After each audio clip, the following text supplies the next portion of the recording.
First க்ரைலேருந்து இன்றைக்கி தான் delivery ஆகியிருக்கு. இது வந்து பேக்கு, டயப்பர் பேக். இப்போ நான் இதை வந்து ஓப்பன் பண்ண போகிறேன். சூப்பராக இருக்குது இந்த ப்ரிண்ட்டு. எனக்கு இந்த டிசைனே ரொம்ப பிடிச்சிருக்கு. பேக் பேக் மாதிரி தான் இருக்கும், ஆனால் இது வந்து டயப்பர். ஸோ நல்லா பெருசாக இருக்கும். லிக்விட்ஸ் எல்லாம் கேரி பண்ணுவோம் இல்லையா, தண்ணி இப்போ செர்லாக் மிக்ஸ் பண்ணணும் அந்த மாதிரி இதுக்காக, அதுக்கெல்லாம் வந்து இது ப்ரொவிஷன் இருக்கும். பாட்டில் வைக்கிறதுக்கு, தண்ணி வைக்கிறதுக்கு, பால் பாட்டில் வைக்கலாம்னு வச்சுக்கலாம். ஸோ தண்ணி வைக்க, பால் பாட்டில் வைக்க, குட்டி ஃப்ளாஸ்க் வைக்கிறதுக்கு, அந்த மாதிரி நிறைய பாக்கெட்ஸ் இருந்துச்சு. இது வந்து ஃப்ரண்ட்டு. இது போக இந்த சைடில் ஒரு வாட்டர் பாட்டில் பாக்கெட், இந்த சைட்லேயும் ஒன்று இருக்குது. இது வந்து டிஷ்யூ ஹோல்டர். ஸோ உள்ள டிஷ்யூ வச்சுக்கிட்டா, ஸோ இந்த ஓப்பன் வழியாக நம்ம ஒன்று நான் வேணும்னா எடுத்துக்கலாம். ஸோ இந்த டிஷ்யூ வைக்கிறதுக்கு. அதுக்கப்புறமேட்டு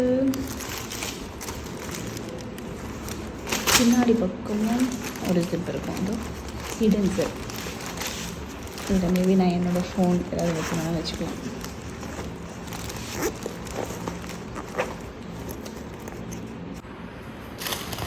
இது வந்து நம்ம பேக் பேக்காகவும் போட்டுக்கலாம், இல்லை இப்படி பேக் மாதிரி கூட கேரி பண்ணிக்கலாம். ஸோ இந்த மாதிரி கூட கேரி பண்ணிக்கலாம். பின்னாடி இருக்கிற ஜிப் ஓப்பன் பண்ணால் இப்படி இருக்குது. ஆக்சுவலி இதுதான் மெயின் ஜிப்புக்கான வேன் கூட. இதோ அப்படியே மெயின் ஜிப் வந்துடும். மெயின் ஜிப் ஓப்பன் பண்ணால் இதோ இருக்குது. இது பின்னாடி இருக்கிற ஒரு 2 வழி இப்படியும் ஆக்சஸ் பண்ணிக்கலாம்.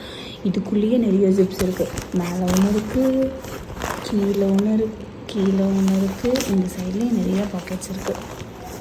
டிஃப்ரெண்ட்டாக குட்டி குட்டியாக நிறையா பாக்கெட்ஸ் இருந்தால் தான் நிறைய ஐட்டம் டக்குன்னு வாய் துடைக்கிற துணி அந்த மாதிரி நிறைய ஐட்டம்ஸ் வைக்க வேண்டியதாக இருக்கா. எல்லாத்தையும் ஒன்றா வச்சா எடுக்கிறதுக்குள்ள எல்லாமே கலைஞ்சு போகுது. இப்படி நிறைய பாக்கெட்ஸ் இருந்துச்சுன்னா ஈஸியாக இருக்கும். ஸோ அதுக்காக தான் நான் இது வாங்கினேன்.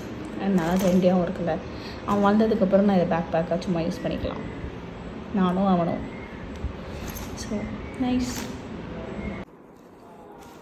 நான் இன்றைக்கி இது யூஸ் பண்ணேன், ரொம்ப கம்ஃபர்டபுளாக இருந்துச்சு. இப்போ இதில் வந்து பார்த்திங்கன்னா இந்த ஃபாயில் ஃபீட் மாதிரி இருக்குது. லைக் ஃபீட் நல்லா சூடு தாங்கிறதுக்காக இப்படி இருக்குது. அதாவது சூடான பொருள் வச்சு இன்னும் கொஞ்சம் ஹீட்டாகவே இருக்கிறதுக்கு. அதே மாதிரி இது வந்து வாட்டர் ப்ரூஃப் பவுச்சு. ஸோ இந்த பாட்டமில் இருக்குது. ஆக்சுவலி பாட்டமில் இருக்கிறதும் மட்டும்தான் நினைக்கிறேன்.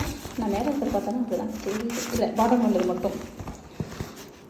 இப்போ ஏதாவது ஒரு ட்ரெஸ் வெட் ஆகிடுச்சு அந்த மாதிரி, இப்போ கிளாத் டேப்பர் ஏதோ ஈரமாகிடுச்சுன்னா நம்ம இதுக்குள்ளே வச்சுக்கலாம். லைக் ரெயின் கோட் அந்த ஸ்டஃப் மாதிரி இருக்குது. ஸோ வாட்டர் ப்ரூஃப், செம்ம ஸ்பேஷியஸ். நான் நிறைய இன்றைக்கி லோட் பண்ணேன், இருந்தாலுமே நிறைய இடம் இருந்துச்சு. இங்கே வந்து டாப்பில் வந்து கம்பி மாதிரி இருக்குது. ஸோ வந்து ஸ்டெப்பாக நிற்குது. Super product actually, worth buying.